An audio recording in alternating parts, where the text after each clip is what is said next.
Hello and welcome to the Hunt Banish Extract podcast, the podcast where no member in this podcast hits triple digit IQ. I have hit 69 personally myself. I can't get any smarter or dumber because I need to keep that number. Nice. I am your host, the Drunken Bard, aka DJ, and with me is only one beautiful co-host today, the patron saint of 3 stars, aka Rat329. Fuck, man, I've never hit double digits before either, but I mean, I have had 5 2s in one night, so I guess that counts. You take your wins where you can get them. And we have a very special listener guest. He was supposed to be in the one about Get Good, but unfortunately circumstances came up. But he's here with us to talk about strategy. DatBoiGrey. What's good, dude? Sorry I couldn't join you last time. He was so dedicated to getting good, he decided he wasn't good enough to play in that podcast. Yeah. He decided he needed to practice more, you know? It was a sad day for me, dude.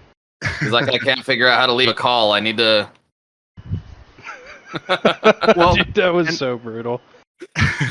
We normally don't have these situations come up, but since it just happened yesterday, I want you, if you're listening, to give DatBoiGrey a very happy birthday. He had it yesterday. Happy birthday, buddy. Thank you, guys. Super Happy cool. It was an awesome birthday. To Gray. Oh, no, dude. Oh, no. The only guys that sung me happy birthday, dude.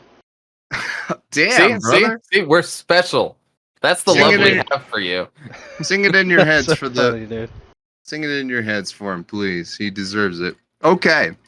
So we're getting right down to the nitty gritty because this one's a little deeper than just getting good, but we're going to talk about tips.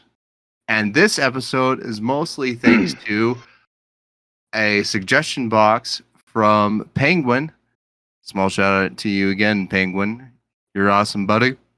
But this couldn't possibly be a small segment because tips are just, there's too many to fucking list, and we're not going to list them all. So, when are we touching tips? Probably tonight sometime when it's dark with the lights off. I'm not on birth control, by the way. Oh, shit. We need to take it easy with each other. Okay, I'm fixed. Oh, no. But some common tips with Hunt Showdown. And I just want to list one, an obvious one, because especially if you're a more new player and you're not completely familiar with the whole concept of the game, an important thing to remember is when your friend dies or when you die, which I'm not sure if viewing your body will do you much favor here, your feet always point to exactly where that killer was. That is something you should always, always, always remember, especially in team fights. You guys want to chime in at this at all? Yeah, I definitely agree with like checking the feet, and sometimes you can be at like a really disadvantaged angle because your highlighted body you really can't always see. And I definitely think you shouldn't instantly go for a necro. Like, no matter what, don't go for an instant one unless they're good and they tell you they're good. And definitely don't necro somebody into barbed wire. That's bad. Oh yeah, I've found absolutely. out. Unless you hate them. No, I shouldn't say that. In that case, Coogie, you deserved it. Oh shit. Well, realistically, go ahead. I think one thing that really will give you a lot of information is jiggle peeking, and if you don't already know what it is, you swing in and out of an angle, and you wait for them to shoot over and over again, and you peek them in between their chamber cycles. So if you're at a window, you're already at an angle, and they know you're there, just jiggle peek, they'll shoot, and that'll give you more information where they're coming from. Most specifically, what he's referring to is the easiest ways to think of it is the bolt rack on most bolt actions, or like a lever action that are re-racking with the lever. And it's hard to time, it's hard to memorize, but it's a common window that you can take advantage of when your opponent cannot shoot you. So if you can take advantage of that, you absolutely should. Yeah, 100%. But other common tips that I would definitely give is insta-burning from an opponent insta-burning your teammate is not a death sentence. Don't panic. Yep. Absolutely. Dude, what I love about burning is how like the general culture for hunt has changed, because it used to be if you instant burn somebody, you're a cunt. But but now it's like, True. oh yeah, flares can just burn people now. So everybody is burning the second somebody goes down. Well, and Yeah. what a lot. Oh, go ahead. Go No, ahead, you're Greg. cool. I was just agreeing for sure.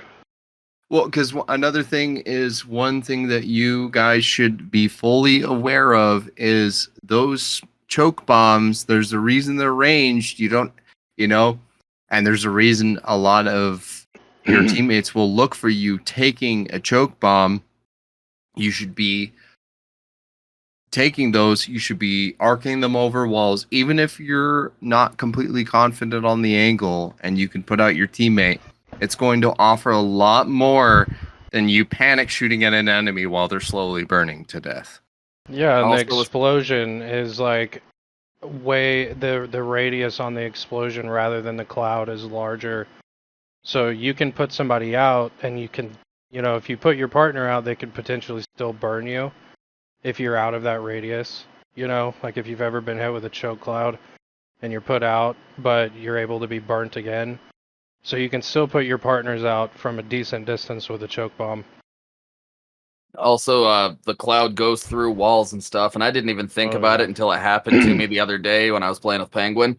But like, if you're on the lower floor, like for example in Windy Run, if you're on the floor underneath the upper floor and you get killed and they set you on fire, somebody can throw a choke bomb on the floor above you, and it'll explode and still put you out. Yep. It'll still And put like- you out, but you can be burnt again. Unless you're directly inside of the actual 5-meter radius cloud that's on it. And well cooked, because what cooked basically means, if you're not completely sure, is just holding it in your hand and kind of counting like 1, 2, 3, just like a thrown dynamite. You can make well cooked placed choke bombs that could even go up into the sky if you so wish, or they could even attack the floor above, so you could choke or cook a choke bomb and throw it at an upper floor while also detonating it. So you don't even have to be on the same floor, kind of like what they were saying. I think that's a good point to make because, like, when you get, not everybody runs Dauntless, but it's one of the first traits that I get. And if you're inside with me and you don't cook your choke, I'm putting it out. Like, Yep. you cook the choke. Always cook the choke if you have the opportunity to. But just like any throwable, make sure that you're not in an angle to get shot while you're cooking.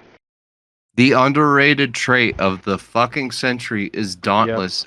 Gray's absolutely right.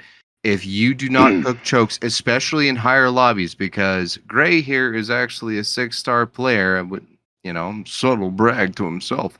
But if you do not cook those choke bombs, people with Dauntless, especially solos, do not underestimate those solos, will put out your choke bomb. Make sure to cook. Absolutely. I definitely agree with that. And for the love of God, don't just use your choke bombs as a defensive weapon. They can be used offensively just as effectively. Absolutely. I had a game today where I come across some people at Hemlock that weren't peeking. I blew off one of the windows and I choked them out, and all three of us are running crowns. And listening to them choke just gives you so much information, and it aim punches them every half a second. So you're able to actually push them while they're choking. I definitely wouldn't just use it to put people out. Oh yeah, well the most effective area denial besides poison, if they do not have an antidote shot, is choke bomb, because that's going to be nerfed in the next patch, because as we know, Hunt 1896, nice, not Hunt number 2, is coming soon, and so the choke bombs will be significantly nerfed in duration, but at the same time, chokes are always going to be a super effective strategy of locking off a doorway, because nobody's going to want to run through it for that very reason. The aim punch is too strong.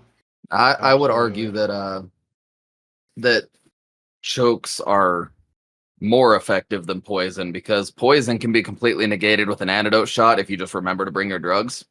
That's Yep. what I said. That's what I said. Like That's yeah, so by true. far, like antidote alone makes poison basically just nothing. Yeah. Right. And the thing with poison is it does a significant amount of damage in a very short amount of time. Choke is a significant amount of aim punch, which if you're in higher lobbies, that's always going to be a guaranteed death. Don't try to shoot at somebody when you're choked. 100%. Absolutely, man. I can't tell you how many times I've been killed by getting aim punched by a choke or just aim punched in general. Yes, sir. It's horrible. And even well placed fire bombs are a good way to knock off an entire doorway. I would say that's probably your last bet because it's the least effective, but don't discount it either. Locking off doors, key areas, is probably one of the most important things that you can do, especially on bounty. It's not always important in certain firefights since most people rotate regularly anyway, but bounties, it's incredibly important to lock off key doors because there's always every single bounty has a very key door, or at least like I want to say 3 or 4 that you have to make sure you maintain at all times, and that means you too, attackers, not the defenders only. You attackers need to be attacking those key points because if they are not paying attention to these important doors, windows, you're going to be missing a lot of pressure. A lot of pressure. Absolutely. I think another thing is like one thing I see people not utilize a lot are lanterns, and not even just for diminishing entry points, but they're like free fire bombs. Like they're free. Like you They can are. most of the time pick them up anywhere and use them defensively rather than just it's kind of the same thing with the choke. Like you don't have to just use them to burn somebody. Use them like a firebomb. I do it all the time. Yeah. And even if even what I've seen some people do, even with solos, because when solos or even teams, if you can predict a good necro, is throwing a firebomb on top of them, so when they get up, they're immediately burning again. That's another effective strategy. I wouldn't recommend it if you don't necessarily understand when, but that's an effective way of making a solo have a really rough time, especially liquid firebombs that last the longest. Oh yeah, they last forever. And I think another thing that is mildly controversial between higher elo and lower is like the use of traps and death traps. And like I know a lot of people like if you're in the layer and you like to like, you know, create choke points or like block off doorways, like some of the best places to put traps is outside of the bounty layer because the second you hear a death, they're immediately outnumbered rather than one of your because I'm sure everybody's had their teammate run into their teammate's traps over and over again. I'm just So gonna the stay quiet right farther, here. yeah, if you could just keep, if you can keep them as far away from your teammates as possible, the better. You know, like there's more choke points and entry points rather than just the building the layer is in.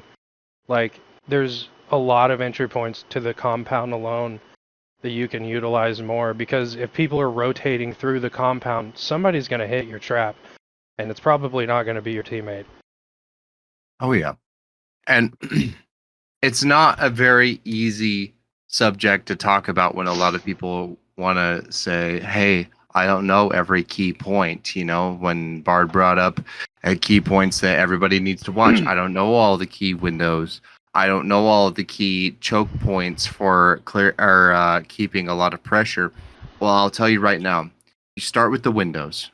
Every single window on a compound that is on the bounty compound, the windows are the starting point because everybody peeks those windows. Every new player is peeking those windows. Every new player is checking them. That's where Yep. you start. The doors get more complicated because not every door is effective, but every door is an entry point. That's the difference. And Yeah, that's why you should absolutely. Just That's why you treat your compound like you would treat your lover. Figure out their key points, and then take care of them as a list. Right, and in each elo, it's going to be significantly different where people watch and where people block off. A lot of people will try to block off everything with Concertina. I know a lot of you like to say that is the cheapest tactic, and it's really, really fucking hard to deal with. It's not hard to deal with.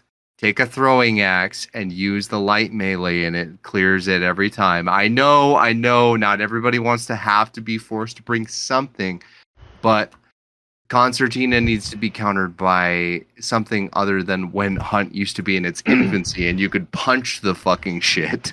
Hey, Wow, no way. let's remember dynamite will also clear it out.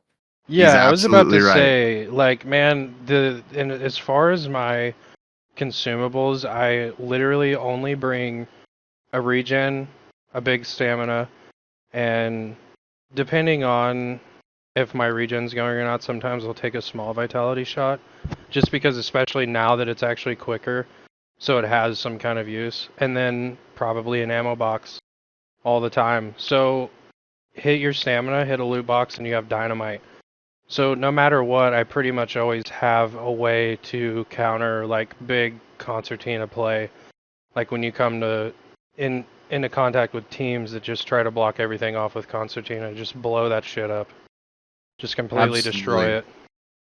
I remember Concertina is the weakest form of locking a compound down, and that exactly what we were saying is exactly why it's so easily counterable. And as Rat likes to say, if you're stuck in an even fight, what's that? If you find yourself in an if you find yourself in an equal fight, your tactics probably suck. And he's Yes. right. He's right. And there's an advantage here. So if I come across you and your entire compound, all your entry points are locked off by concertina, I've had 30 minutes of this issue where we've ran out of, options. I can leave and you can't. Like, my team can just extract with enough time. It's going to take you time to get out of there, and you're probably just going to lose all your shit. So, like, blocking everything off with concertina isn't always the best play. And I'll say this, like, because I use concertinas defensively rather than just, like, blocking off doorways. Like, this morning I killed an entire trio with one concertina bomb. Like, it's... You're a monster. I don't think you should only use them to block off doorways. Use them after you down somebody, burn them, throw the concertina bomb on them, so they can't necro, they can't hard res them. The only thing they could do is put them out, but it delays so much for the other team, and it's pretty much a done deal at that point where you're dealing with a duo now and not a trio.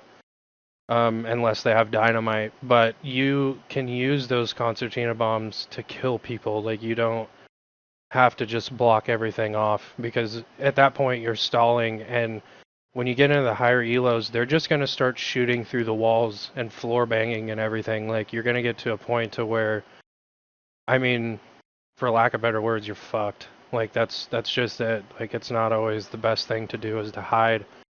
And I think one thing that really hurts a lot of players that hide like that is the lack of PvP that you have will take away from how much better that you get. Like, hiding, you're going to die a lot not hiding, but there's going to be a breaking point. Just like learning anything, is you're going to get better at shooting, you're going to get better at fighting, you're going to get better all around. So I think hiding is one of the things that really hurts a lot of players, and concertina bombs is like one of those things that I've seen that really hurt players, like, in the long run. It's a cripple, yeah. You're absolutely right. I love that point you just brought up. People, stop being afraid. Stop being afraid of every PvP fight that you have to get into. And if you camped a corner and the motherfucker finally peeked it, and he peeked it 5 meters too close, and you had a shotgun and you won that fight, you were not a better player. You played more effectively, but you, especially if that's all you do, you need to get out there. Even Yep. if it's your fucking secondary pistol, and start shooting. You No, need to shoot you're- more. you're completely counteracting my point here that they found themselves in an unequal footing position and their tactics were better. Not exactly, because exactly what Gray said is they're getting in more uncomfortable. You want to be as uncomfortable and hunt as physically possible if you want to get better. He's absolutely right. 100%. Because the more you find yourself in an to counter you, Rat, the more you find yourself in an unequal fight and you counter them. Because if that motherfucker had a Mosin, but all you had was a Lamat and he came within 80 meters and you headshot him, guess what? Not only did you outplay him, you outplayed the fuck out of him. Well, that's what I'm saying, though. It's like skill is secondary to tactics. And if your tactics are better than your opponent's, you're never going to be in an equal fight. Right, but don't tell people just because they corner camp. That's not what you said. But what I'm trying to say is, if they come out of the comfort zone more often and they find themselves winning more often, that's when you're going to see those stars go up. That's when the KD goes up. You should Absolutely. be more insistent on fights, aggression. And you're not going to win the first time you do it. You may fuck up 10 times in a row if you come out of that corner and you get out of your comfort zone with a win field. Maybe you're starting really small. That's okay. That's what you want. You want to get out of the comfort zone because that's where you grow. That's where growth comes from. I absolutely agree. I think another thing that, like, so like when you're starting out and like people call it corner camping, holding angles is important no matter what. So I think if you're corner camping in the beginning or you're like just sitting there waiting for somebody to pass by in the beginning, that's going to substantially hurt you. But when you're good and you're really confident and you're hitting your shots and you're getting kills and your stars are going up, holding angles is really important and knowing when to do that rather than just like only relying on your like 2 seconds of fame, basically. Like, I think I've seen a lot of new players that don't do anything, but then I play with players that are 3.0s and above that will do that at certain points, and I think it's a really smart move to have, and holding angles is important. Like, if you have a good angle and you don't see them yet, I promise they'll pass by at some point. And once you get that one kill, then you can start moving around, but you don't want to corner camp and kill somebody and then just stay there. Like that's I think it'll definitely really hurt you not moving around and I think shooting while you're moving is really important too, like not standing still like when you're trying to kill people. Well, Absolutely. And like when you're learning as well, just because I know everybody likes to have that safety and security of having a shotgun for close quarters encounters. I mean, I know I advocate for this gun a lot, but fucking start using the Lamat carbine, Lamat pistol, doesn't matter. Because then you'll learn to aim, but then in a close quarters situation, you'll be like, I do have a shotgun, so I have that chance to corner camp if need be. Absolutely. You know, that's one of the things that I started up doing was I instantly went to the slate, which I still love the slate to this day. Now that I can actually aim and aim pretty well, it's incredibly effective for me. But when I first started out, I was using like a pistol and then the slate.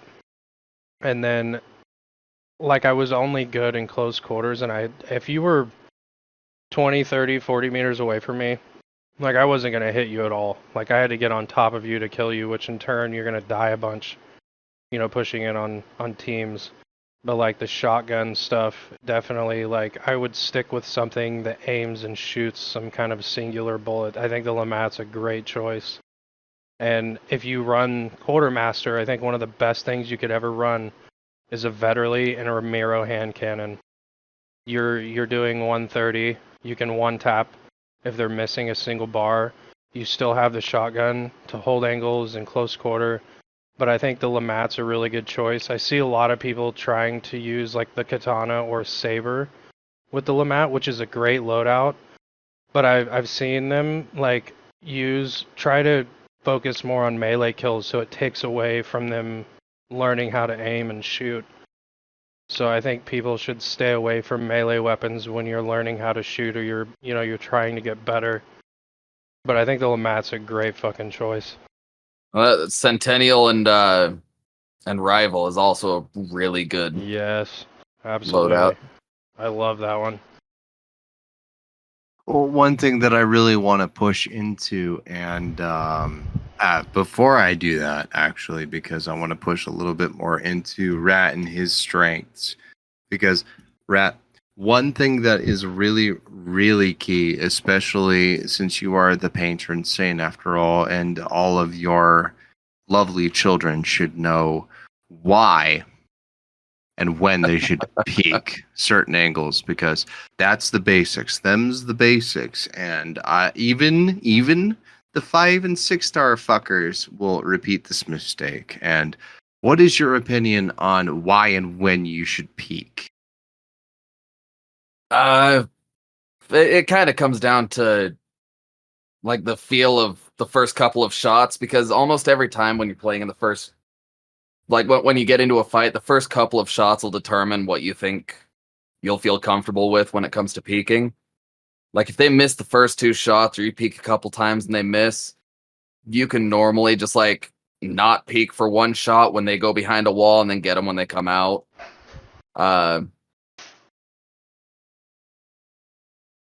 But I think a lot of it comes down to just knowing how the other person's acting or reacting to your movements. That I mean, that's kind of a loaded answer. I don't Yeah, disagree, but it's hard like, to like specify. right, because a lot of it is you're going to find an opponent that's unpredictable at least 2/5 of the time. The other 3/5, you're going to find a very predictable opponent, right? Yeah, But those 2/5 of the time, which is going to be the time you're thrown off balance. And where I kind of differ in that subject is I definitely think, because peeking is the most common shit in Hunt. You're going to peek exactly what I said. Watch the windows first. for the love of God, Is don't double peek. exactly. Well, and that's a very common tip for a good fucking reason. Be careful, because if you repeek and bitch about dying to a headshot, that's your fucking fault first. Because you knew what you were peeking into. You knew he saw you. Secondly, which gun did he have? That's a more complicated question. And the distance, that's the most obvious question. That's not going to matter in the new meta, but we're not going to talk about that just yet. We'll get more into that in the later bits. Thirdly, you're going to want to know how accurate is your opponent? And that's the most unobvious question, because when you peek, you're going to have an opponent that shoots at you. Did he miss his first shot, second shot, third shot? Well, you probably have a really good chance of re-peeking. And if you've peeked that many times, I'm surprised you're not fucking dead, first off. Second off, you really should re-rotate, because that's going to throw his aim off even more. If they miss the first shot, you should try to reconsider a different angle, even if it's close. But you should also consider that your opponent probably isn't a moron and may have maybe you should re-rotate, because the first miss was lucky little thing for you. But the strongest thing you could do is find a good and low visibility peeking site for exactly where you saw your opponent. If he doesn't peek for the next 5-10 seconds, good idea to rotate. Keep moving. Keep moving is one of the biggest things I could possibly say for you fuckers who are constantly finding yourself dead. Yeah, it's really, really obvious that you could just keep the same angle, but if you die to it, well, you're the idiot. I'm sorry, but you are. And that's why I had a hard time like specifying my answer, because when to peek and when to rotate kind of go hand in hand. Yes. You kind of have to know whether it's okay to peek or if you need to rotate and go to a different angle. And like one of the things that helped me with my aim is if I've peeked one spot, I'm just not going to peek it again for the rest of the fight. I'll peek there once and then I'll rotate to a completely different angle. Yep. Hopefully they won't, see it. Like the other day, I was rotating and I went completely around the compound and got to the other side of these guys. They were running away from my teammates right into my shotgun. It was, if you can be unpredictable, do it. You know, one Absolutely. thing that really helped me out with that, and I didn't even know, and it's like some kind of natural instinct that happens, and I learned a lot from doing it, is using a sparks. So like when you have a single shot weapon, chances are after you shoot, you're not gonna reload your single round and go back into the same angle. You move move around a lot more when you have a single shot weapon. And if you can apply that same natural instinct to using a repeating rifle, a bolt action or anything where you have the opportunity to shoot and then you just literally go anywhere else but there. Like you naturally move around so much whenever you have like a single shot weapon. And I think a lot of people could really learn from just using those and practicing with those. And once you learn how to reposition, you can introduce repeating rifles into that. That's another really good way to learn how to not peek. And another thing is if you have that itch, like if you feel an itch to look, don't. Anytime you get an itch, just don't. That's why I always say the Springfield is such a good gun. Fuck the Martini Yeah. though. I will die on this hill. I hate the Yeah, no, Martini thank so you. much. Too slow. Way too But- slow. But I will die on the hill that the Springfield is phenomenal. You guys I are definitely fuckers. agree. I like the Springfield. I And like the Martini. Sparks a Kiss lot. my ass. Suck It's my not dick. a bad gun. It's good. It's the velocity on it's one of. They're I don't know. they're It's too they're much. partially right, but I will die on the Martini Hill with you folks that are also dead next to me with your bodies. It hits really hard. That's for Hey, sure. when you've got a gun whose muzzle velocity is the speed of a thrown rock, I don't want to use it. That's funny. That's why I gravitated more towards the Sparks because its base velocity is like 533, which isn't like amazingly fast, but it is definitely enough. Fucking Springfield, high velo, last Yep. fuck given. Just it's hit That's one scan and thing- a half. Yeah, that's one thing that I really like about the Springfield is the high velocity potential over the Sparks. And it still has one tap potential just the same as the Sparks does. And its reload is like a half second faster. Yeah, it's really good. Honestly, I feel like that gun is really slept on. TLDR, fuck the Martini, Springfield rise up. TLDR, these two. No, I'm just kidding. These guys are great. Say it, All right. dude. Fuck these two.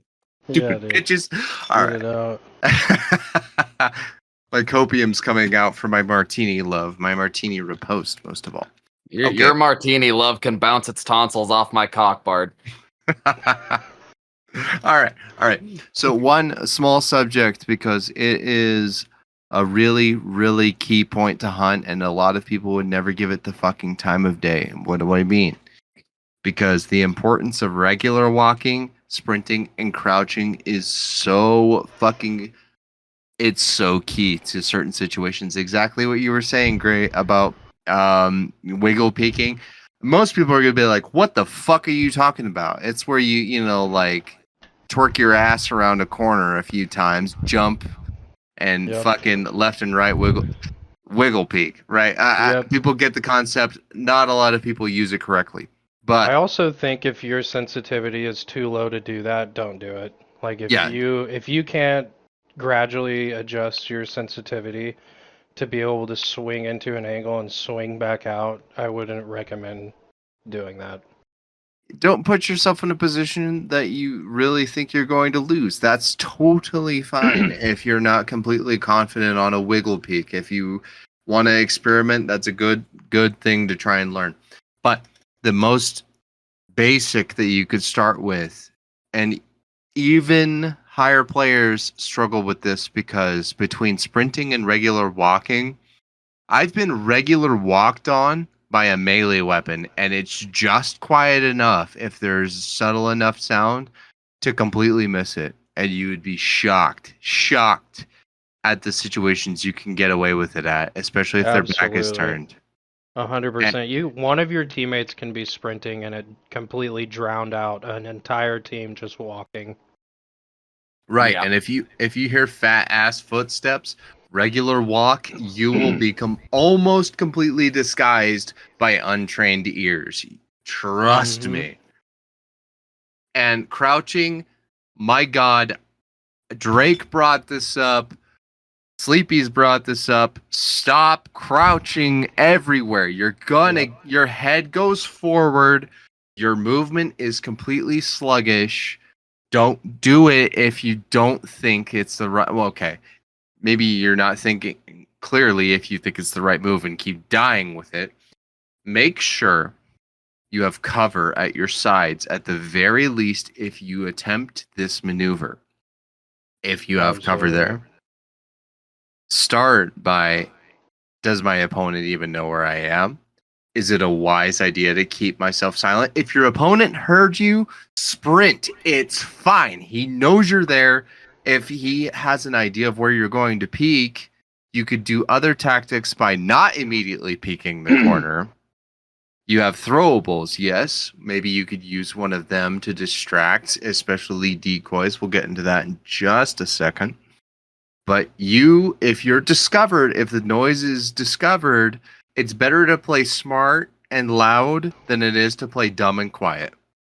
Absolutely. Become a harder target to hit. If you're moving around, like they're gonna have a harder time hitting you. Yeah.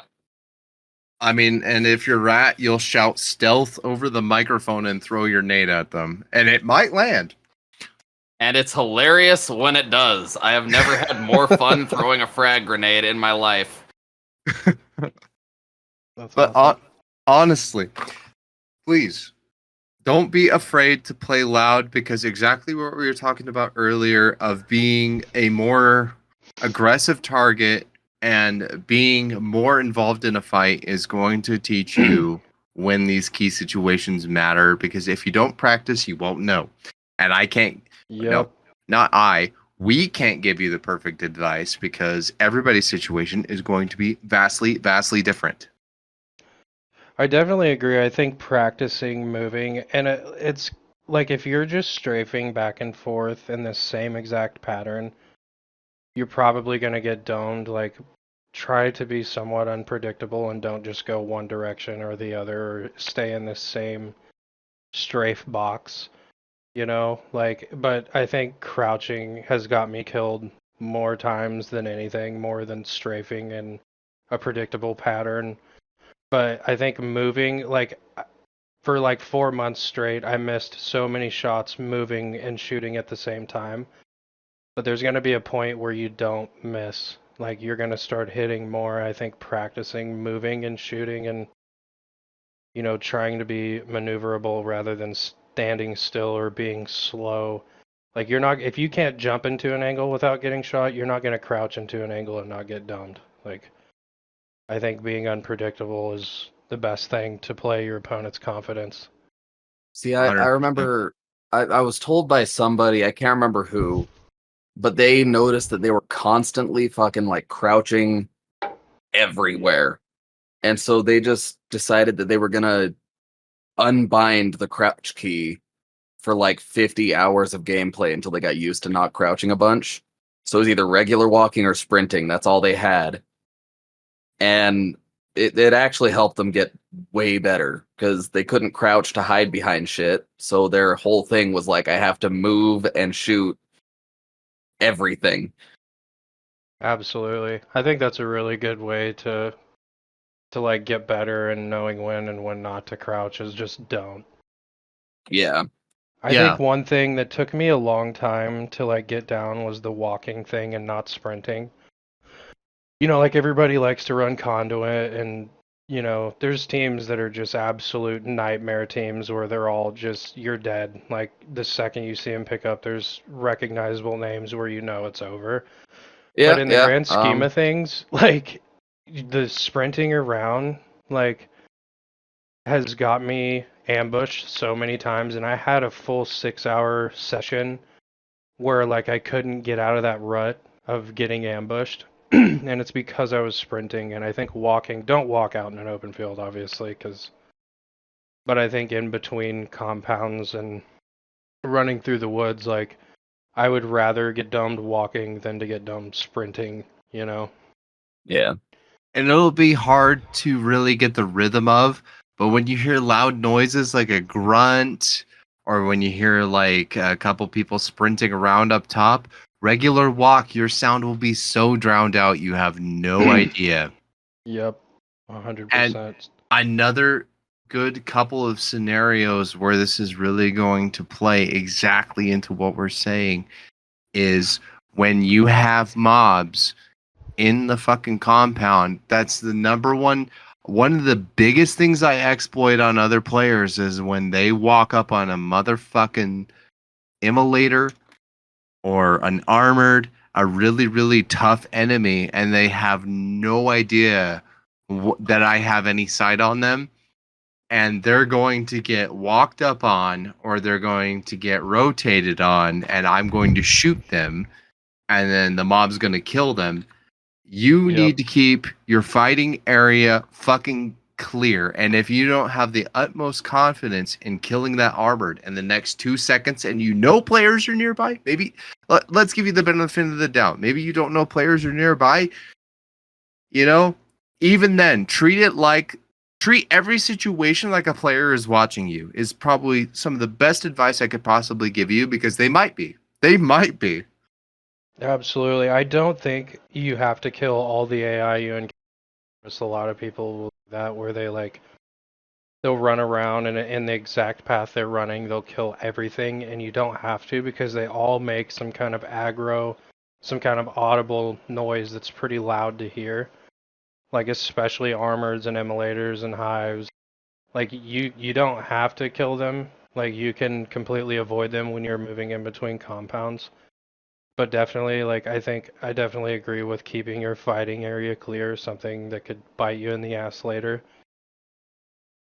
Right, because leaving them or leaving certain even sound traps is really hard to judge exactly when you should do it. You'll learn the exact ins and outs, but just know, especially even shooting a dog cage is audible from, I believe, 200 meters.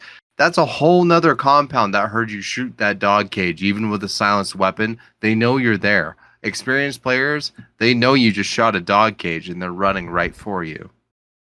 Absolutely. I mean, the dogs going off gives people more time to like hone in the exact direction, but the more experience you get, you hear one noise and you kind of already know what compound you're moving towards. But I think the best thing people could do is like if you can help it, like leave them alone. Like it'll allow other people either trailing you, to run into those things, and you can use that stuff for information if you're not using it. However, if you're inside of a bounty compound and you've banished, like those dogs start going off, it takes away from a lot of your audio that you can, kind of absorb information from when they're moving around or what they're doing or if they're cooking dynamites or anything like that. I think if you've banished, like sometimes getting rid of like those noise traps are really important. Absolutely. And a lot of this is going to be information that goes over your head. At least at first, if you're newer, don't be afraid to play around with what sound traps are important to keep and which ones aren't. You're going to make a lot of mistakes if you're newer. If you are a more experienced player, just remember what sounds are quieter than others, especially silenced gunshots, because those are completely audible within certain ranges, boys. And you know when you're being shot at, but do you know the sound of the gunshot? Because that silenced gunshot, if they got too greedy and too close, they'll be in that compound and you'll know exactly where that silenced veteran just shot at you. Rat, I want to get you on a point here because traits are some of the most key shit that you could possibly get yourself involved with in this game. Give a couple of the favorite traits and exactly why you should have them. Funny enough, I mean, I was gonna say tomahawk, but assailant now, I guess. I would agree. Because if you're out of ammo, a thrown hammer can wipe out somebody just as easily. You just have to be, a lot more hopeful. Right. And a couple more, like even conduit is a huge one, like Oh Gray God, was yeah. bringing up earlier. Like having stamina. My God, Running out of stamina is so bad if you have the wrong moment when you swing with your melee weapon and you just hear, "Ugh," and you're like, fuck, I'm dead. Absolutely. But physician, people would Ooh. probably argue me to this fucking day. Oh, doctor, physician, you want quick healing. It doesn't matter if it's full. If you didn't get a single heal off, that physician is the difference between life and death. Yep, I definitely agree. 100%, man. Physician way before doctor. If you can manage it, and my God, please get a regeneration shot. Even a small one in a key fight is so clutch. Yep. Absolutely. I never, ever, ever go into a match without a big regen, a big stamina, and a big or small vitality. If you want your heals topped off and you don't have doctor, but you have physician, just take vitality shots. Like, vitality shots are great. I think those could be somewhat more useful, but obviously once your shot's done, you're kind of fucked. But hopefully by the time that you get into that fight or that interaction, your regen's already going. Or if you know shit's about to hit the fan, hit your regen. Like, keep yourself in. And I always bring a big stam, a big antidote, and a big regen, because like as I said, if I have an antidote, I don't have to worry about somebody using poison. But if I don't have an antidote, now every death trap is definitely a death trap. Yeah, people are using them a lot more now since the update's coming up and everybody's learning about, the trap placement. I'm seeing a lot more death traps and higher elos than I'm used to. 100%. Real quick, gentlemen, I am so sorry because we got so deep into this fucking episode. I almost forgot to bring up our lovely, lovely audience. And I just want to bring up a quick point because apparently Spotify hates podcasts right now, and the listener comments got absolutely fucked. So making a new comment is completely and totally, I have no idea how to even do it. I tried to test it myself and tried to figure it out. It doesn't seem possible, but we're going to get our latest poll. We got 2 comments. Sadly, we probably would have had more since I asked about the new patch, but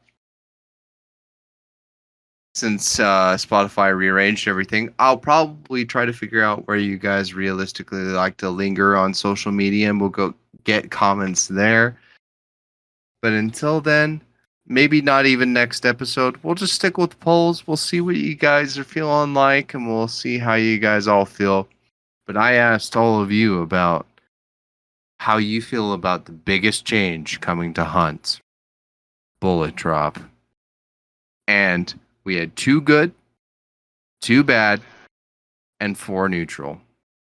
And I gotta say, I expected it, but I also am very shocked at how many neutrals we had.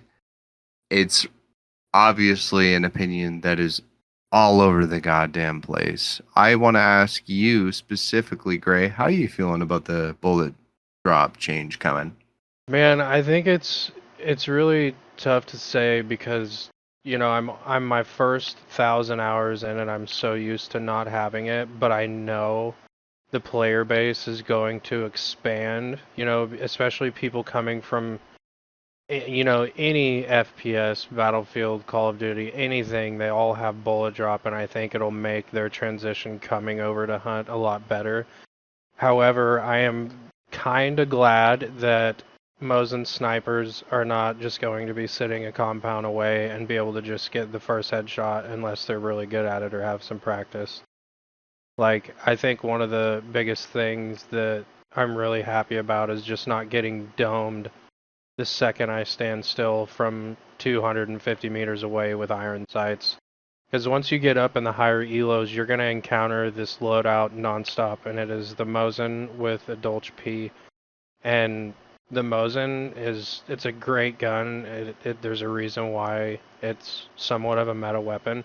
But I'm really glad it's actually going to implement more skill into hitting headshots. And I think changing it to where the headshots, no matter what distance, are a kill is great. But I think all of these 3.0s and these mega sweats, great guys by the way, are gonna have a lot harder time, instantly killing you and downing you before you even get a chance to get into the fight. And I think that's great. It's gonna keep engagements more immersive rather than just like I just got in the match and I'm dead because, you know, they don't mess. I agree. I think it's gonna be really cool. I imagine there's gonna be a lot of instances where I would have gotten a headshot rather, and I don't because I'm so used to the tracking of certain weapons and how far away I can get headshots and things of that nature. But I'm really glad that it's going to pull these like really, really experienced players in rather than away. Because I have friends of mine that I play with that can destroy an entire team from 300 meters away with iron sights alone. And I'm happy to see that like it's actually going to be bringing people within the 100-meter range, and I don't know. I'm really interested to see how it changes the dynamics and everyone's KD and their, I'm really interested to see what kind of things that changes. And I'm also really excited to like have something to relearn and practice. I don't I necessarily agree. think it's a bad thing. But obviously it sucks, but it doesn't at the same time. And I want nothing but expansion for the game alone because I'm so passionate about it. So I'm game. I'm fucking Absolutely. excited for it, no lies. Yeah, dude. Yeah, Rat. Give a little more opinion about it than just that. Well, like, so the whole point that everybody's been trying to make with the bullet drop is that when the game came out, they had a reason for why they didn't do bullet drop because of the short fighting distances and yada yada yada. They fail to realize this game is not the game it was when it came out anymore. It's a whole different game. Yes. Like everything about what we know as Hunt now is completely different from release Hunt. Like alpha and release and everything. Like they need to realize the Avto used to be a 2-round burst. What? It used to be a 2-round burst weapon with little to no recoil, and it was too powerful. So they increased the recoil like crazy and made it full auto. Wow. The Dolch used to be medium ammo. Really? It was just regular ammo from any ammo crate. They made special ammo because of that gun. Well, that and the Wow. crossbow, but still, like Well, yeah, that gun was you're the first to be an actual special ammo gun. Dolch is the reason that bullet guns became special. You're absolutely right. That's insane. I didn't actually know that, and just so everybody knows, I am, like I said earlier, I'm just in my first like 1,200 hours of the game. I started last April. So like a lot of that old school stuff I'm completely unaware of. I've been playing since So that's 2020, cool. and I'm only at 850 hours. Wow. There's only a couple things that I know, and I've seen some clips of Quinn reloading a Dolch back in the day around the time it first came out, and the reload speed was absolutely insane. Like it was extremely fast. Back then, all you really needed was the machete and the A and D keys to win every fucking fight. Wow. Like literally, if you moved back and forth fast enough, nothing could hit you, and it didn't matter. Like you could just hit A and D repeatedly, and you could wipe out the butcher without ever getting hit. Wow. Um, fuck. I mean, like, and everybody will argue this with me. Like I've had people argue tooth and nail with me that it wasn't a thing, but I remember when I first started playing, the poison hand crossbow and the regular hand crossbow were two separate variants, just like a Deadeye and a regular variant of like the Vetterli. Wow. Are you excited for the bullet drop? Oh, I'm fucking hyped for it. I love it. I'm Like interested to see if it's volatile or not. from what I've seen in like some of the test server footage or whatever people have been doing to actually play that, they've shown that if the person fits completely in the bottom half of the crosshair, they're within like 50 meters. If they're in the bottom half of that bottom half line, they're like 100 meters away. And if they only fit within a quarter of it, they're like 250 meters away. And that's how you calculate the drop. Interesting. Well, and one thing that I gotta add to it, because I'm gonna give Bard's take here, is the way I feel about bullet drop is I'm completely neutral. I am with the majority on this vote here, and I'll give a very specific reason why. Is I think that it vastly depends on how the bullet drop feels, and the bullet drop seems to be extreme, and I'm not opposed to the bullet drop feeling like an extreme skill check, but I don't want the bullet drop to interfere too much, especially even on long ammo, the one that's getting the most dicked by this whole thing. But I want bullet drop to feel like it matters, especially if it's implemented at all. I want it to be skill based. So it's going to be a learning process, one that I'm going to have to toy with before I have a final opinion. That sucks because a lot of people like, I want controversial topics. Sorry, I got to play milquetoast here because I don't have the ability to go to the future and play with it.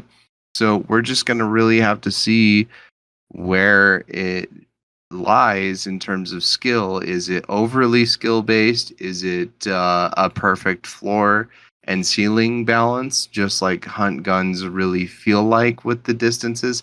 Which with the unlimited headshot range, that's where it's really going to show its ugly head.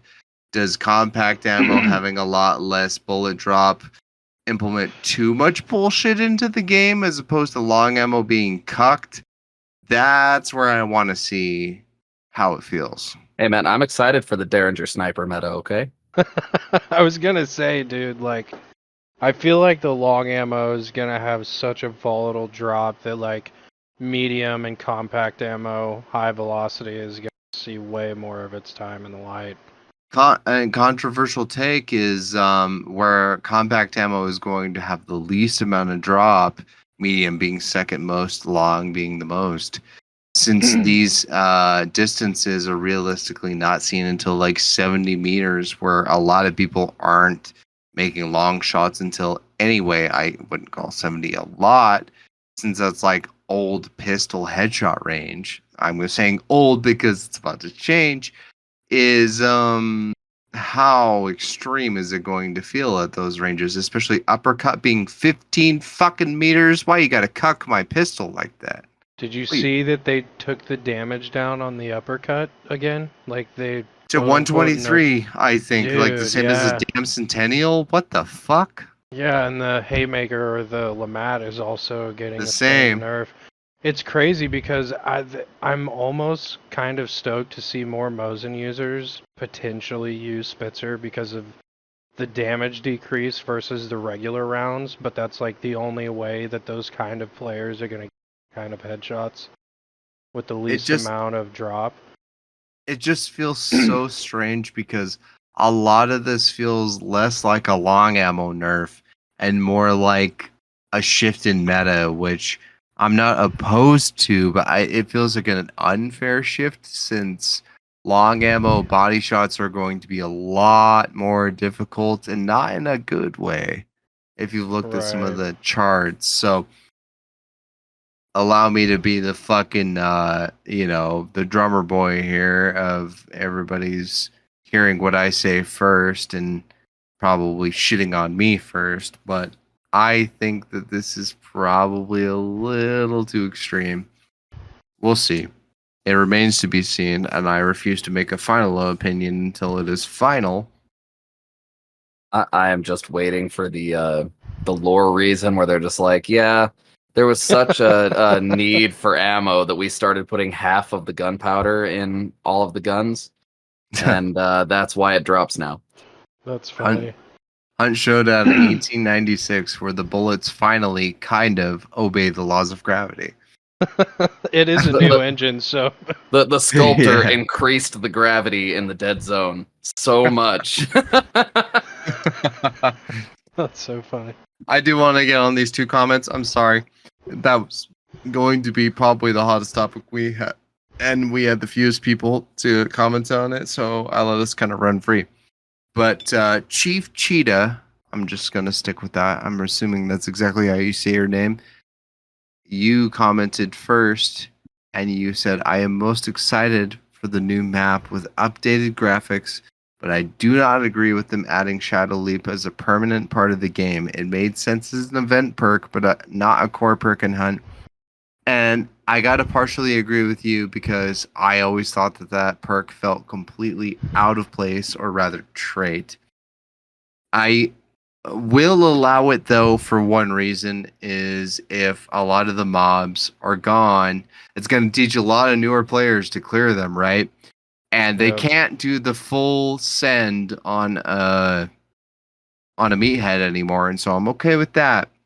But I agree, it feels very anti-hunt. How do you boys feel?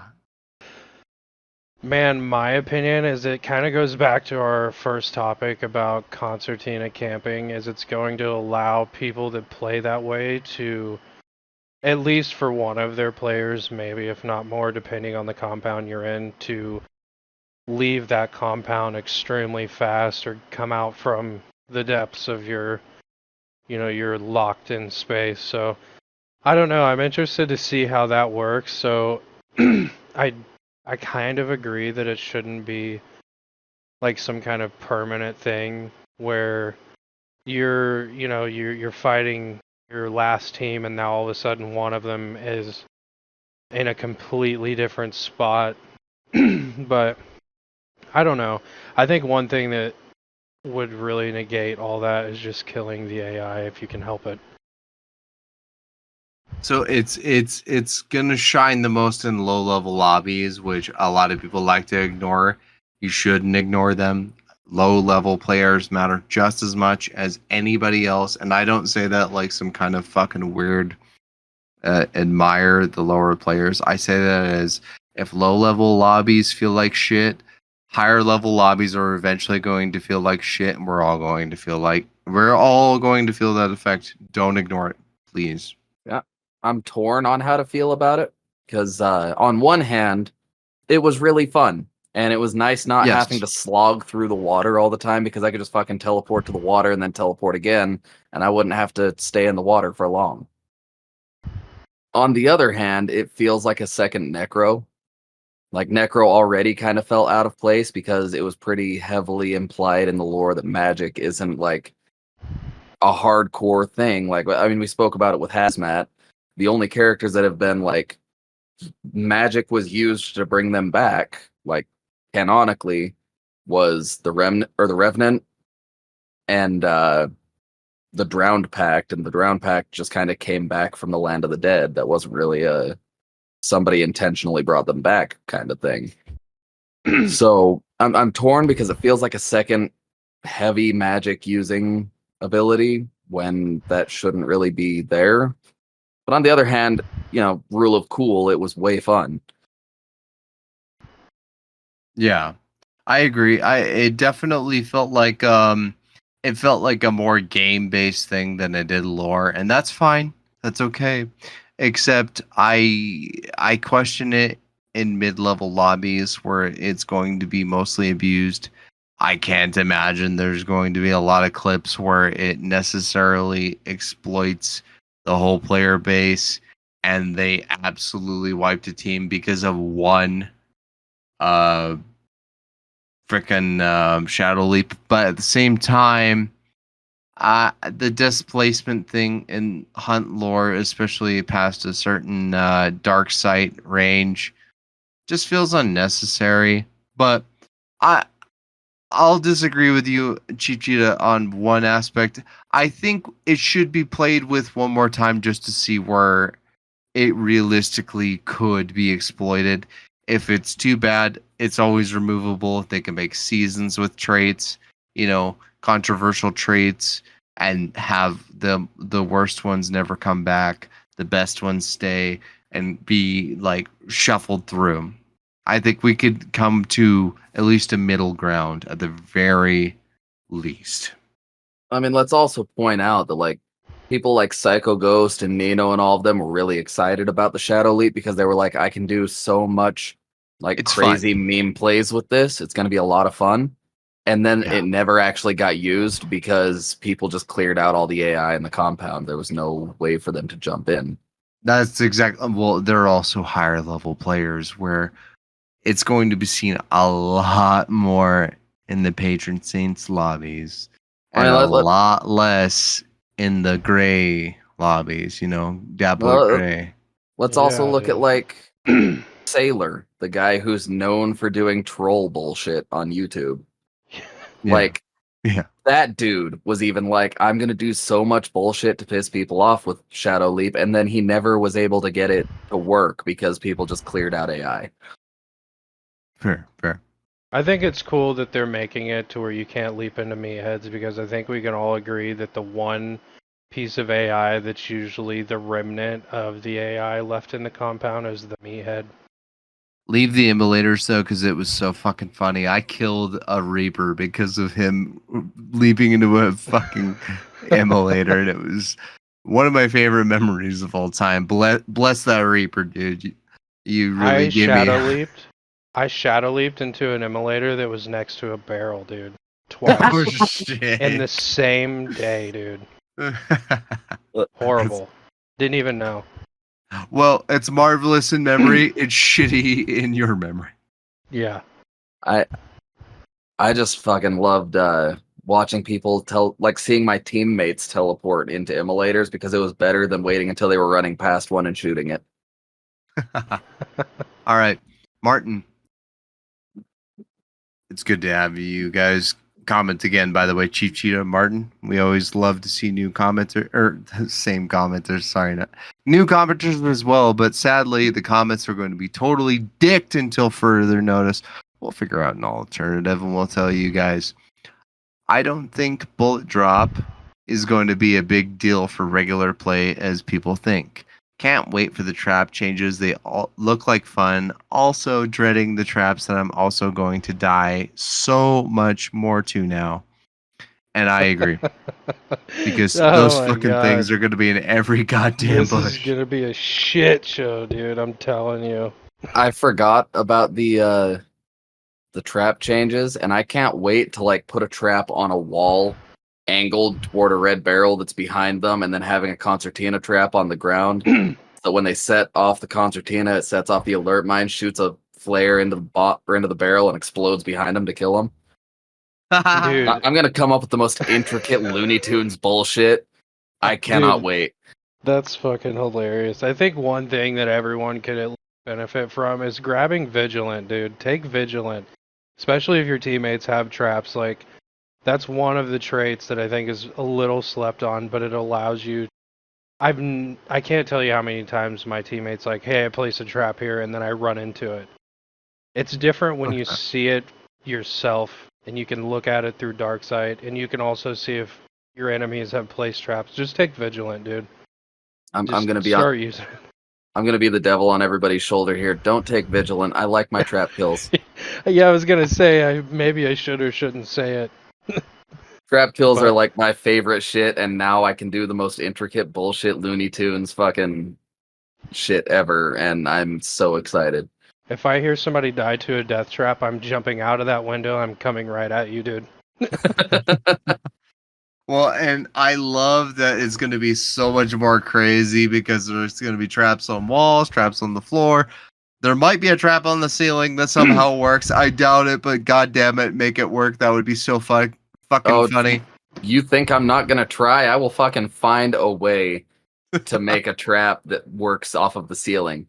Mark my words. Do you guys think that they're going to implement another trap besides the existing ones? Yes, they have to, inevitably. So I've been wondering if they're going to do like the same similar thing they did with Rotjaw with something that depletes your stamina instantly. I would like that. Which I've learned stamina shots still go through. Like, it doesn't. It doesn't. It fuck doesn't with those. affect them. But just the same as antidotes, you can negate poison with antidotes as you can stamina with. You know what I mean?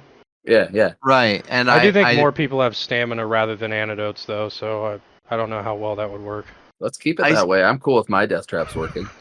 I secretly, especially with the bleed nerf that they did do, I secretly hope they never negate bleed completely because I think the bleed nerfs were perfect. I think nerfing bleed at range was perfect.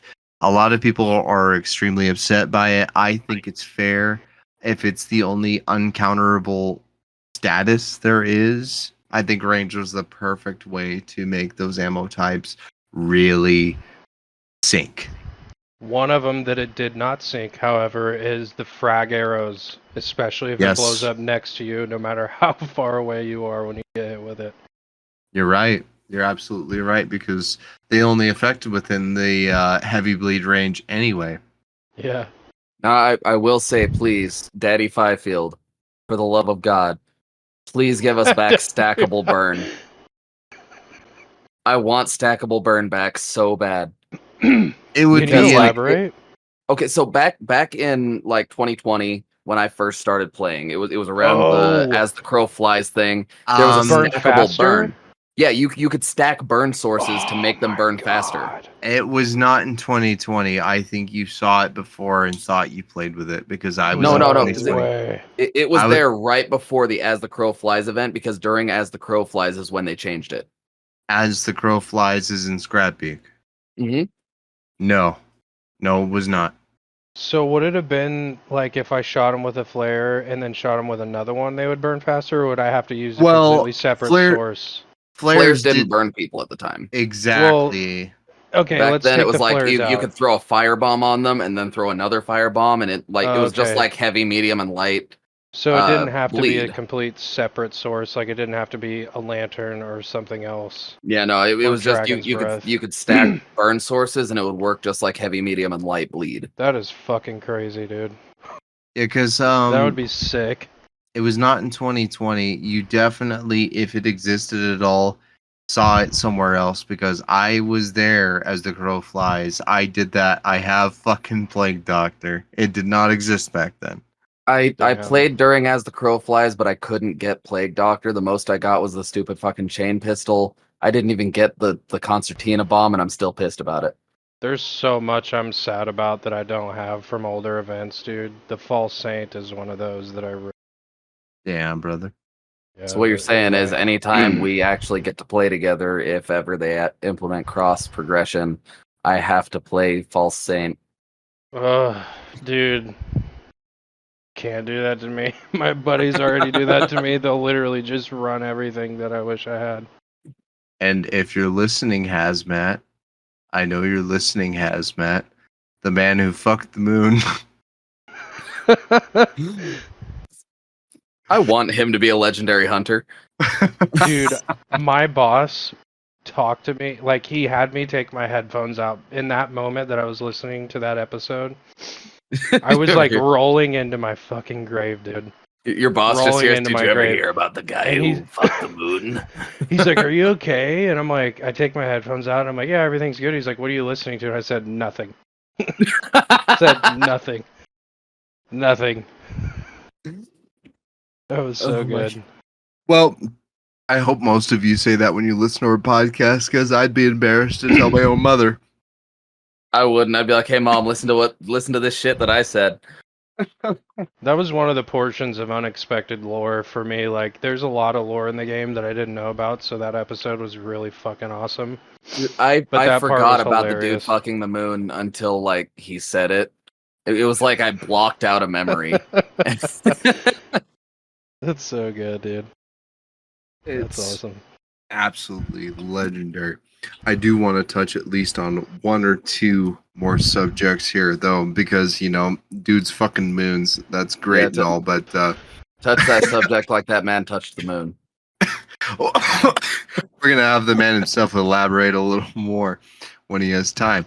But at the same time, one of the most important things, and I think one thing that a lot of people are going to need to understand and this is going to be especially important for your subjects, Gray.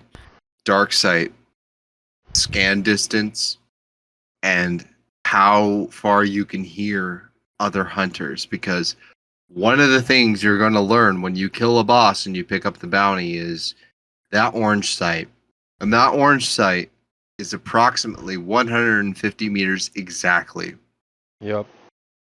And that sight, or the hearing distance, pardon me, with your ears, when you hear footsteps, especially sprint, because that's the one you're going to hear first, even walking and crouch, I think, is a little less, but walking and sprint are the same distance. It's like 85 meters. Use it. Absolutely. And another thing, man, I see people, and I've played with people that if they pick up the bounty, their sensitivity is too low. They can't do a legit, complete scan all the way around without burning, 2.5 seconds.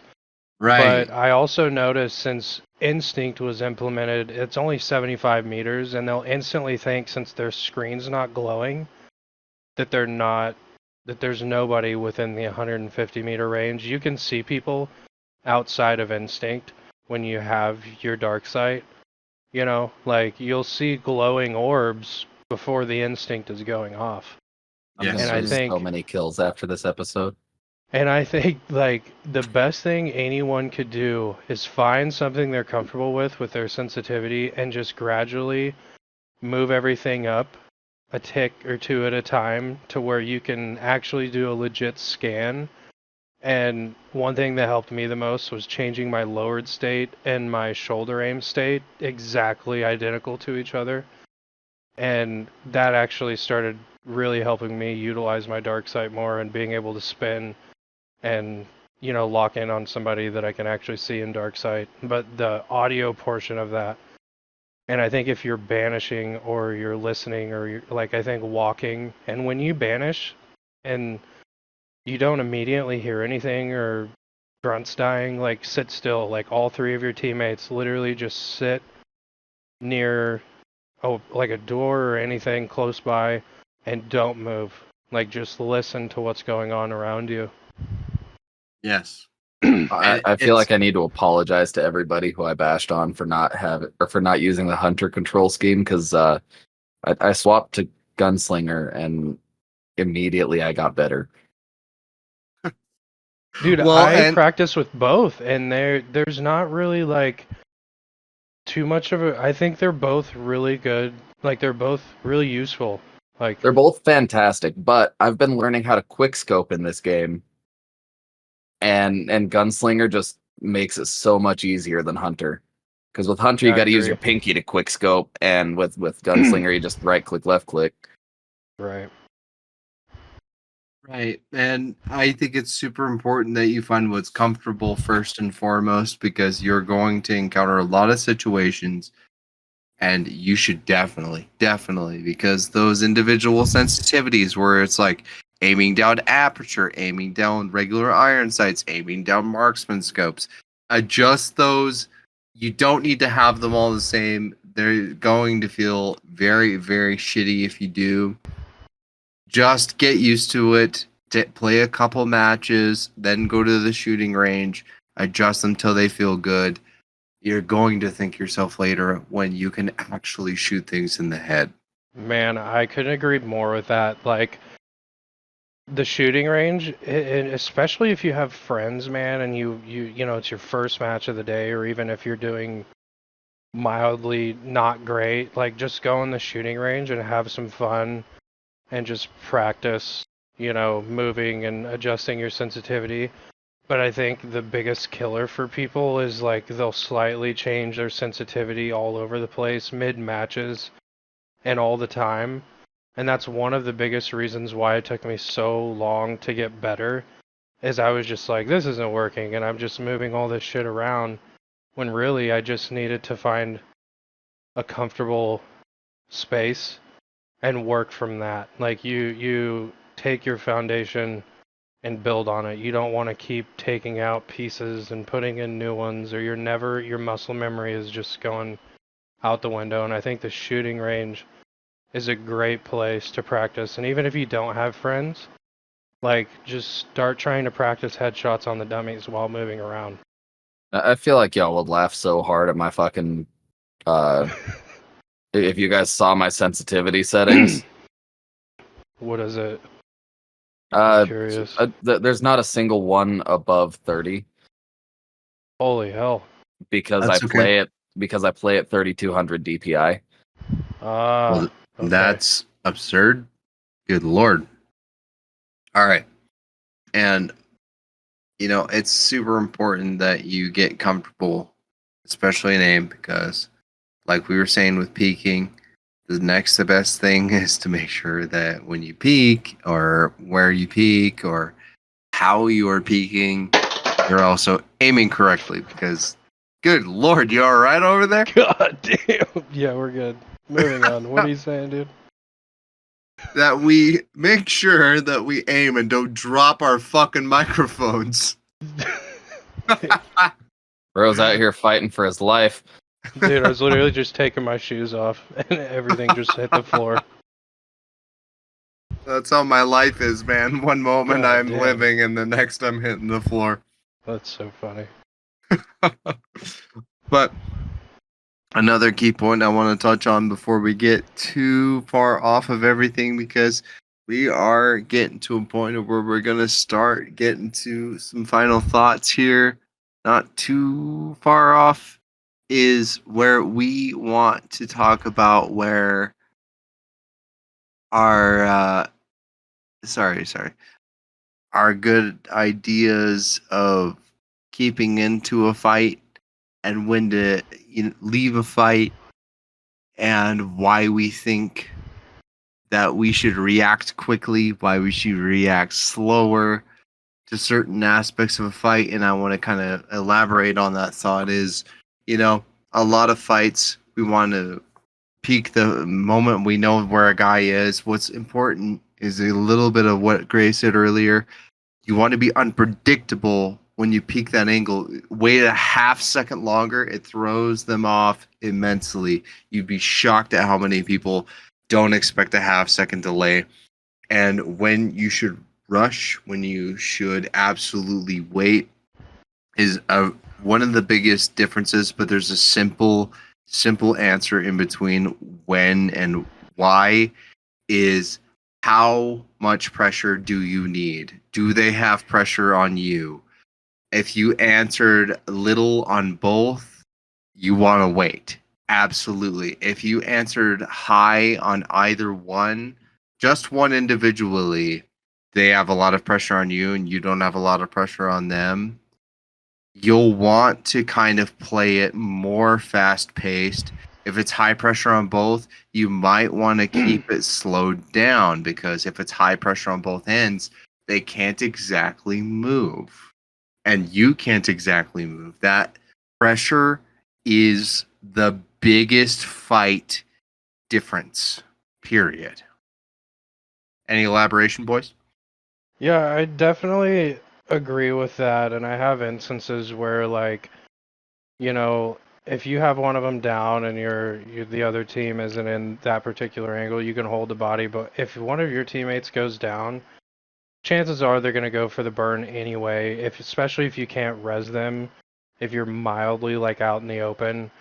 One thing that I've seen that can really help change the dynamic is to draw back. So, like, an example is in between Blanchett and Lock Bay, we had a fight in kind of that water area, and one of my teammates went down, and we go back into Lock Bay. And if you can size up your opponent really fast and they're going to push or they're already crossing towards you, but you have a way to retreat into the building, and all three of them ran into the same door and died one after the other. I think if you can pull them out of their comfort zone where they're holding angles, like you'll have a better chance of killing three people, is not necessarily allowing them to shoot you in the back, but going a different direction or playing your game instead of theirs. Right. Absolutely. And for example, with the whole being surprised at how many people would not expect that half-second delay. Let's look at how many people struggled with, like, Margit, for example, in Elden Ring. And the whole reason for that was because he had so many delay attacks. People weren't expecting him to change up his timing. You're exactly right. And that's the kind of elaboration that a lot of people need, maybe even a visual cue of exactly what it is how many times have you made the wrong move on a half-second decision? And don't be afraid to admit that to yourself, because if you don't, you're going to get worse at this game. Kind of simple as that. And it's like, my example is literally just like, there's so many people that play Dark Souls games and Elden Ring. It makes sense to most of them. Like, yeah, that's why that guy was so hard to fight. So Right. maybe, utilize the same strategy and confuse the fuck out of them. Well, Absolutely. and Gray, as one of the higher level players, period, like as somebody who plays in those upper levels, especially when it comes to the game of back and forth, what's one of the biggest mistakes you see those people make? What's like the aha moment and you know that they're dead? Man, this might sound mildly ridiculous, but it doesn't seem to change no matter what. But I know that in the higher elos, like, you're gonna find that other team like rezzing a lot faster than a lower level team, and they'll go for instant rezzes. But I think the kind of the same thing that I said is just like, it's like luring somebody into a trap. It's like, if I go back, then immediately, like, you can already like expect what they're gonna do. Like, you can already, like, you can construct it in a way where you can know exactly what they're gonna do, instead of not wondering what they're doing or where they're going, but just pulling them back. I mean, I think that just that one thing alone is absolutely huge.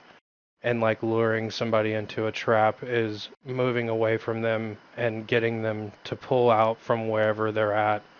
Because if they have good angles on you and they're good shots, like, you you don't want to necessarily just sit there and do nothing the whole time. And if they think that you're going another direction, just like any other human being, they're going to be hungry, and people act like animals, and you can utilize that to your advantage. And just, if they want to chase you, which 99% of the time they'll chase you, you can literally direct them like a marching band. Like, and that happens to me all the time. Every time I have sessions where I'm able to literally make the other team do exactly what I want them to do, is get away from them, Not always. I mean, you'll find instances where they just won't chase, but more often than not, regardless if you're in lower level or higher level, they want the kill, especially if you have the bounty. They're gonna chase you, you know. That's an excellent point, And because look at your okay, barrels, man. Like, check those barrels. Use your Yes. flare gun, bro. Use that flare gun. Or take incendiary ammo and really fuck with them. Absolutely, absolutely. I do it all the time, dude. And Dude, I killed I 5 people today with red barrels just with the flare gun alone. that whole thing talking about, like, directing them like a marching band and trying to get them to go where you want them to go. It's a it's a perfect example of, like, if I set a trap up over here and I want you to go over there, I'll find a way to get you to go over there. Absolutely. Even if that means that I have to run over there and then, like, throw a chaos bomb or something like that to lure him out. Yeah, absolutely. I 100% agree. Like, dealing with unpredictable teams, especially good ones, is you kind of have to make it your game.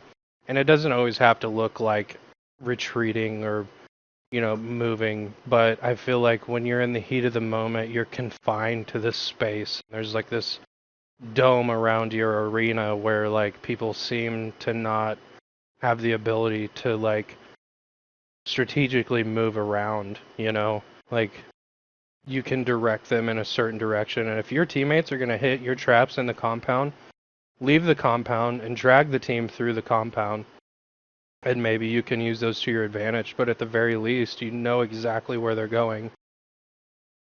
Like, I choke teams all the time across bridges, like, especially if I have the bounty, like, fighting in the compound at Lock Bay and leaving and dragging them through the bridge area and choking them while they're crossing. Like, I think that really changes the dynamic regardless of their KD or how good they are, how comfortable they are, is just like playing your game and not theirs. Absolutely. Especially if your confidence has been, the second your confidence goes out the window, it doesn't matter how good you are, like you're gonna boof. Like you're gonna boof a lot of your shots, you're gonna immediately struggle with decision making and not be able to see the bigger picture in the middle of those intense moments. Is like, don't allow them to play your confidence and I just love play that. your game. I love that. Yeah. The moment your confidence dips, the more you have less faith in yourself, the more your opponent has to exploit. Absolutely. You start making stupid calls because you're not thinking with the right headspace.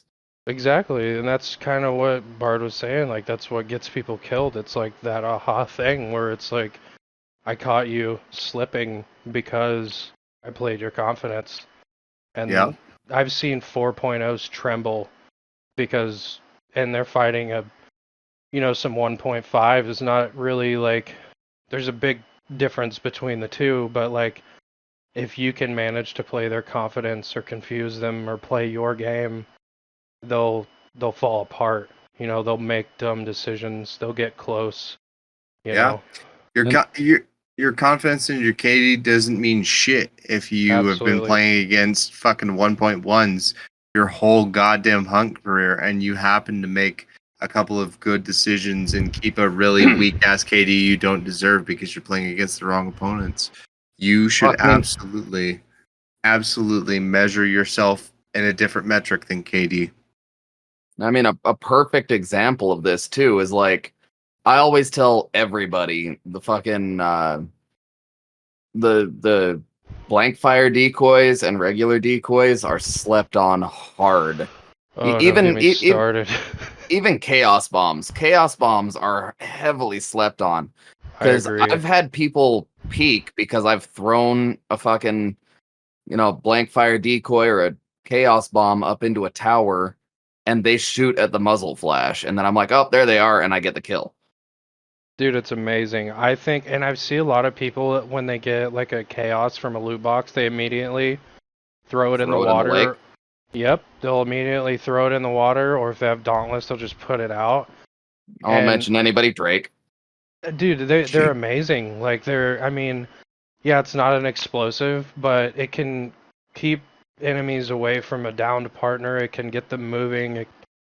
Especially if you're fighting a bounty team that's not doing anything, you can launch it. You can divert an entire 6-star lobby with one chaos bomb, Like, because in 6-star lobbies and higher elo lobbies, they don't give a fuck about the bounty at all. Like, they want blood. They get their kills, they kill everybody, they'll pick up the bounty and scan maybe, but usually they just banish a bounty if they get there and then go to the other one. And if everybody's dead, dude, they just leave. Like, they chase noise traps, they chase any kind of trap noise, any explosion, whatever it is. The entire lobby is going there, and I think chaos bombs and blank fires are amazing, diverting an entire lobby to one part of the map when you're going somewhere else. That, and they will instantly blow up barrels too, just like a flare. Dude, so there's if you cook a chaos next to a barrel, you'll die. Found that out. If you throw a blank fire decoy at a barrel, it'll blow up. Yeah, that's amazing. I didn't know that if you start cooking a chaos next to a barrel, like before even throwing it, you'll explode. That's no wild. idea. I learned that the hard way, dude. Me too. I couldn't believe it. I learned that in the middle of a fight that I was trying to clutch. I didn't clutch that fight. So, Yeah, I could say the same. Gray, we're looking to wrap this episode up just so we keep it to a really decent time. But is there any last thoughts you have that you absolutely want to get out, like something that's a really really good tip or anything of the sort? Man, I think the best thing that, and I wish somebody could have told me this, is, and I've said it a couple times, is get comfortable, slowly move your sensitivity up, move around, don't walk, don't run, just, just kind of like absorb as much information as you can, get comfortable, and try to evolve from there. Don't use this, the same sensitivity forever, just kind of try to get quicker because eventually your opponents are going to be faster than you. Just start upping your sensitivity slowly and get to a place where you're comfortable and just keep playing the fucking game, dude. You heard it here, Bard. You now have to play with my settings now for a game. Just I don't keep think playing the that's- game, dude. Bump that DPI up to 3200 and fucking get your sensitivity real low. I don't think that's what Gray said, you fucking shithead. But perhaps we can take a nugget of wisdom and say it's somewhere between what you just fucking said and what Gray said. But we're just gonna ignore Rat because this fucker never has any good wisdom. That's You so just keep funny. him around for humor. There are a couple people that listen to you guys that I know really quick, and they're super great guys. This is my buddy Charles Peterson and my buddy Verge, and I wanted you guys to say hi to them before we go. Charles just- and Verge, you said? Yeah, dude. They're great Charles guys. and Verge, what the fuck is up, guys? So glad How's you it going? listened. Get in here, play some games with us. I'll touch your special hunt place. Oh, yeah, Christ dude. almighty. Yeah. So shout out to Gray's special buddies. Rat, did you want to say their names specifically? What were their names again? No, dude. Just keep it to yourself. Keep it to It yourself. was Charles and Verge? Yeah, dude. Yeah, I got- and the special hunt places. Yes, Yeah. yes. But Anyways, no, I'm super glad you shouted out your buddies, man. That's super selfless, and yeah, they love you guys. and we love you, Mr. Gray. Oh, yeah. We love your buddies. We love all of you that listen to this podcast. As a matter of fact, a lot of you are probably all like, Bard, why do you always have fucking guests all the time? Maybe because my opinions are fucking stupid, and I think that having a fresh set of opinions once in a while keeps this podcast fresh. And I just like involving the hunt community because the community has been some of the most fucking amazing shit that we've ever kept involved in our lives. You're all extremely amazing, especially, everybody we've just mentioned thus far, and Charles everybody and that Verge mainly. That's you so go. funny, dude. and even the ones that we've had come and drop in our hunt Discord. Specifically, guys, I have it in our about section. I'll make sure to leave it in this episode's description just so you guys can come say hey, come catch a game with us. Come, fucking look at our Steam profiles and judge us based on that and nothing else if you feel like being funny. Leave a comment on mine that just says like, "Hey, suck a dick, you asshole." Like, I don't care. I But think it's we- great what you guys are doing, by the way. I think you guys should keep going. We will Thank keep you. going. And as a matter of fact, we love to have guests like you, Gray.